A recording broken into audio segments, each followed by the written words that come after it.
Dual டேஞ்ச் ஸ்டைலுக்கு வணக்கம். Dual டேஞ்சுன்ற தகவல் என்னான்னு கேட்டிங்கன்னா, ஒரு அழிக்கவே முடியாத, போராட்டம் பண்ணி ஜெயிக்கவே முடியாத ஒரு பேரரச மன்னர் இருக்கார்.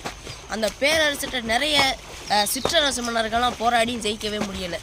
அப்போ ஒரு தளபதி ஒரு காலை எடுத்துகிட்டு அரசவைக்குள்ளே வராரு.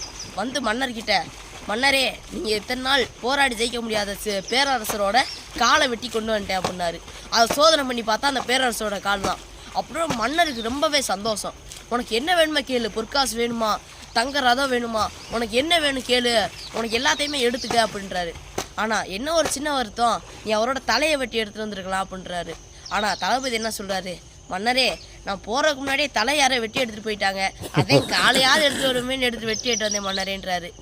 இதே மாதிரி தான் உங்கள் வாழ்க்கையிலையும் செத்த பாம்பை அடிக்கணும் இல்லாமல் ஓடுற பாம்பை மிதிக்கிற வயசுன்னு சொல்லுவாங்க. நீங்கள் செத்த பாம்பை இப்போ ஒருத்தர் இருக்காரு அப்படின்னா, இப்போ மன்னரை போய் நீங்கள் காலை வெட்டிட்டு வரீங்க அப்படின்னா அது பெரிய வெற்றியாக இருந்தாலும் அது ஒரு வெற்றினே கணக்கு இருக்காது. ஆனால் நீங்கள் போராடி ஒரு சிறிய வெற்றி அடைஞ்சாலும் அது மாபெரும் வெற்றிக்கு சமம்.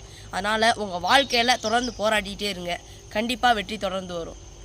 எனவே இனிய காலை வணக்கம் வணக்கம் வணக்கம்.